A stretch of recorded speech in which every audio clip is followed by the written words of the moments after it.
Hello. Hello అన్నా చెప్పండి ఎవరు? అన్న, నా పేరు మేకల అనిల్ అన్న, నల్గొండ. గతంలో మనం ఒకసారి మాట్లాడినాం. ఒకసారి కర్ణాన్న గట్ల నా మీద కంప్లైంట్ చేసినారు మీరు ఇంత ముందుకు. నేనన్నా గతంలో మనం ఒకసారి మాట్లాడుకున్నాం అన్న ఫోన్లో. ఒక రాయగోపాల్ రెడ్డి బై ఎలక్షన్లు అవతల ఆర్ఎస్ ప్రవీణ్ కుమార్ గారు సభ పెట్టినప్పుడు మనం మాట్లాడుకున్నాం. మీ మీద ఎందుకు కంప్లైంట్ చేసిన? మీరు నా గురించి కర్ణాన్నకి కంప్లైంట్ చేసిండ్రు అప్పుడు. ఎందుకు? ఎందుకంటే అప్పుడు నువ్వు ఎన్జీ కాలేజ్ కాడ తిరుగుతున్నావు, నీ గుద్ద పడితే నేను చంపుతా అని అప్పుడు చెప్పిన. నా గుద్ద బలిసింది, నన్ను చంపుతాను మీరు చెప్పారు అప్పుడు చెప్పిన. అన్న. అయితే అప్పుడు మీరు ఏం చేసిండ్రు, కర్ణాన్నకి చెప్పిండ్రు. అన్న కర్ణాన్న తెల్లారి నన్ను పిలిపించిండు. అన్న పిలిపించి మాట్లాడితే అది కాదని మనోలే, అట్లా కాదు ఇట్లా కాదు అంటే సరే అన్న అని చెప్పేసి ఇంకా పొద్దుగాలు లేసి ఒక్కడు ఉంటాం ఎందుకులే అంటే సరేలే అన్న అని చెప్పేసి చెప్పిన. అంటే చంపకుండా వదిలిపెట్టినావు? చంపకుంటే ఏం వదిలిపెట్టలే, ఎందుకులే తమ్మి మనం ఎందుకులే లొల్లి అని చెప్పేసి అంటే సరేలే అన్న అని చెప్పేసి చెప్పిన. అదే అన్న, చంపకుండా వదిలిపెట్టినావు. అర్థం కాలే. అదే అన్న, చంపకుండా వదిలిపెట్టినావు అంతేగా?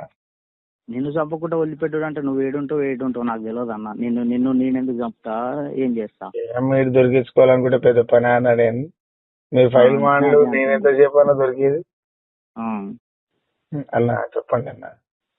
చెప్పాలన్నా, ఎలా ఉన్నారు? అంత క్షేమేనా? చాలా మంచిగా ఉన్నానా? చాలా మంచిగా ఉన్నావు, చాలా పాపులర్ గా ఉన్నావు అన్న. మొత్తం నీదే ఉంది హవా. మా నాయన కూర్చున్నట్టు ఉన్నా, మంచిగా ఉన్నా. అదే నాయన కూర్చున్నట్టున్నావు కానీ మరి పాటలే బాలేగా అన్న. ఎందుకన్నా ఏమైందన్నా? ఎవరేమన్నా అన్నానా అన్న? అంటే తప్పుగా ఏమన్నా అన్నా ఎవరినన్నా? లాంగ్వేజ్ కానీ అదే అయోధ్య రాముడికి అదేదో మిక్సింగ్ చేసి పాడినావు అన్న. ఇలాగ ఇప్పుడే యూట్యూబ్ ఆన్ చేసిన, నేను నాకు వస్తుంటది. అయోధ్య రామ మందిరం అని చెప్పేసి బండి సంజయ్ వాళ్ళ కొడుకు దాంట్లో వాడినావుగా అన్న. ఆ లైన్ ఒకటి నచ్చక ఫోన్ చేసిన అన్న. అట్లన్నా. సనాతన ధర్మానికి బగికి ఏమన్నా సంబంధమా? అంటే నేనేమంటున్నా అంటే అన్న, మొన్నగట్ల అన్న నువ్వు మొన్నగట్ల అయోధ్య రాముంది నీకు ఇష్టంతో అని చెప్పేసి అయోధ్య రాముడు గుడిలో రాయి ఉంటే దేవుడు అని గట్ట అది గట్లా పాడినావు. సరే పాడినావు, మాల వేసుకున్నావు, ఏదో షూటింగ్ చేసినావు, అయిపోయింది. ఇది గట్ల దీనికి గట్ల సంబోధించి నువ్వు ఏదన్నా అటు పాడతావా నీ ఇష్టం. కానీ ఇలా దేవుడు ఏమన్నాడన్నా నిన్ను? అయోధ్య రాముడు ఏమన్నాడన్న? అయోధ్య గుడి ఏమన్నాడన్న? అయోధ్య గుడి నన్ను ఏమండి, దేవుడు నన్ను ఏమండి? మరి నువ్వు ఇల్లు ఎందుకు మెన్షన్ చేసినావు అంటున్నా. అంటే నేను మాట్లాడొచ్చా అన్న? మాట్లాడినా మాట్లాడన్నా. నువ్వు మాట్లాడాలి, నేను మాట్లాడాలి. నేనేమంటున్నా అంటే అన్న, రాముని యొక్క రాజ్యంలో ఎలాంటి రక్తపాతం ఉండదన్న. గత ప్రభుత్వంలో ఏం చేసినావన్నా జరిగినప్పుడు? అన్న ఒక్క నిమిషం. నేను రాముని గురించి మాట్లాడుతున్నా, ప్రభుత్వం గురించి మాట్లాడుతున్నా. రైట్, మాట్లాడు. నేను ప్రభుత్వాల గురించి మాట్లాడట్లేదన్నా. మీరు నన్ను ఏం అడిగిర్రు? రాముని గురించి అడిగారు అంటే రాముని గురించి, అయోధ్య గురించి పెట్టినావు అని చెప్పేసి నేను నిన్ను అడిగిన. నేను అదే మాట్లాడుతున్నాను. మళ్ళీ మీరు ప్రభుత్వాలని ఏదో వేరే మాట్లాడుతున్నాను. రైట్, ఓకే, చెప్పండి. రాముని యొక్క రాజ్యంలో రక్తపాతం ఉండదన్న. రాముని యొక్క రాజ్యంలో మానభంగాలు ఉండేయన్న. ఓకే. రాముని యొక్క రాజ్యంలో అంతరాలు లేవన్నా. రాముని యొక్క రాజ్యంలో సుభిక్షమైనటువంటి స్వేచ్ఛతో కూడుకున్నటువంటి జీవితాలు ఉంటాయన్న. అది ఒక కేంద్ర మంత్రి అయినటువంటి Bandi Sanjay. Okay. Not only Bandi Sanjay, కేంద్ర మంత్రి బండి సంజయ్. ఓకే. ఆయన కొడుకు అనేటువంటి మనిషి ఎవరైతే ఉన్నారో, శ్రీరాముని ప్రపంచానికి పరిచయం చేయాలనేటువంటి, అంటే పరమాత్ముని యొక్క లీలల్ని ప్రపంచానికి చూపించాలనుకున్నటువంటి ముందు వరుసలో ఉన్నటువంటి బండి సంజయ్ అన్న కుమారుడు ఎవరైతే ఉన్నారో, అలాంటి బండి సంజయ్ అన్న కొడుకు తప్పులు చేసినప్పుడు మనం ఆ రోజు సీతమ్మ తల్లిని పట్టుకపోయినందుకు రాముని లంకనే తగలబెట్టినాం. అవును. మరి వీళ్ళు ఎవరన్నా? వీళ్ళు ఎవరు? వీళ్ళు ఎవరన్నా ఒక స్త్రీని వాళ్ళ ఇష్టానుసారంగా మానభంగం చేస్తా అంటే ఎట్లా ఒప్పుకుందాం? ఒకటన్నా ఇష్టాసారంగా చేసిందని నువ్వు అంటున్నావు. మరి ఇప్పుడు ఇద్దరికి సంబంధం లేనిది ఆమె ఫోటో దింపుకుంటుందా, ఆమె తిరిగిందా, చేసిందా? ఇద్దరికి ఇష్టం ఉందే జరిగింది.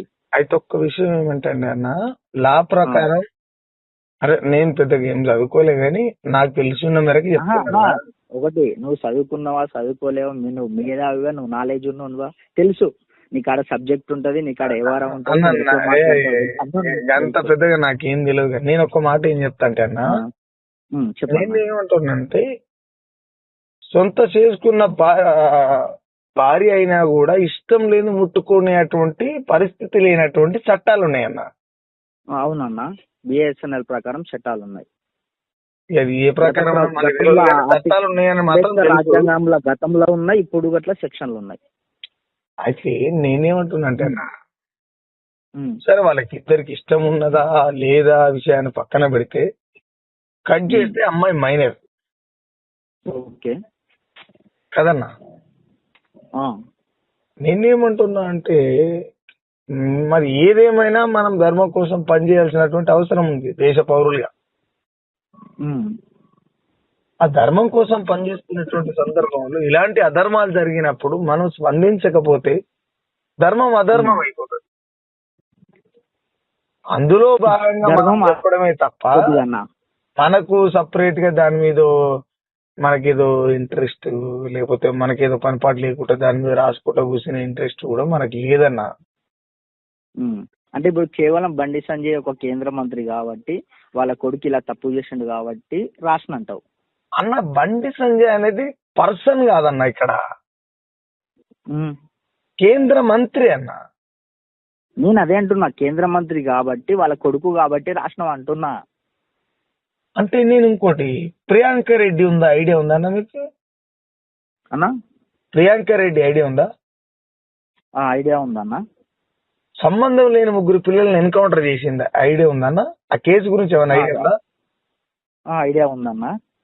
ఆ చనిపోయిన ప్రియాంక రెడ్డికి ఎన్కౌంటర్ అయిన 3 పిల్లలకి సంబంధం లేదు, సుప్రీంకోర్టు స్టే ఆర్డర్ ఇచ్చింది, ఐడియా ఉందన్న? ఉందన్న. నేను వాళ్ళ మీద కూడా పాట రాసినా, వాళ్ళ మీద కూడా పాట. ఇప్పుడు ఒకటమ్మా, సరే ఇప్పుడు అప్పుడు సరే తీర్పు ఇచ్చిండ్రు, అది బూటకం ఎన్కౌంటర్ అని ప్రజలు అన్నారు, ఆయన చేసిండు, something is wrong, that's why only, అయిపోయింది. మరి ఇప్పుడు కోర్టు ఏది చెప్పక ముందుకే నువ్వు ఇలా రాస్తే ఎలా అన్నా? అంటే నేనే నా ఇంటెన్షన్ ఏంటంటే, నా ఇంటెన్షన్ కూడా కాదన్నది, నేను పేపర్ లో వచ్చినటువంటి వార్తలే మ్యూజిక్ ముందర పెట్టిన అంతే. ఏ పేపర్ లో వచ్చిందని పంపమంటే కూడా మీకు పంపుతానా? ఎందుకన్నా, ఉన్న యూట్యూబ్ ఛానల్ పేపర్లు మొత్తం ట్రెండింగ్ అదే ఉంది వారం రోజుల నుంచి. ఏ పేపర్ లో వచ్చిందో పంపమంటే పంపుతానా?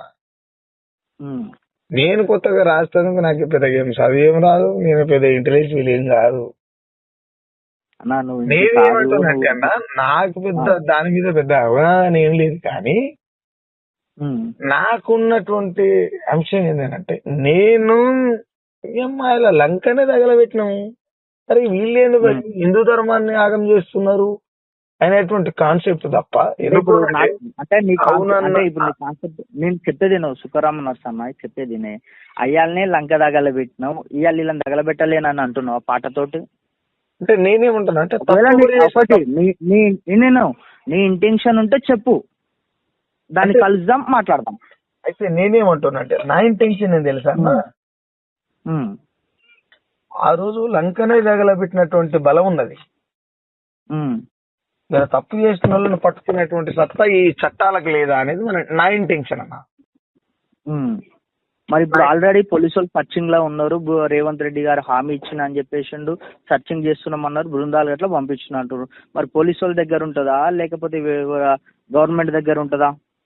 అయితే ఈ క్వశ్చన్ నాకు ఎవరు చేయాలంటే, నాకు ప్రభుత్వం చేయాలన్నా లేదా చట్టం చేయాలా? నాకు ఈ క్వశ్చన్ నాకు ఎవరు చేయాలంటే, ఏం రాకి టెటర్ రాసినావు అంటే ప్రభుత్వం చేయాలి, లేదు అంటే చట్టం చేయాలి. ఇంకొక విషయం ఏంటంటే అన్న, నువ్వు తప్పు చేసినా నేను తప్పు చేసినా తెల్లారికల్లా దొరికిపోతాం అన్న. అవును దొరుకుతామన్నా. అంటే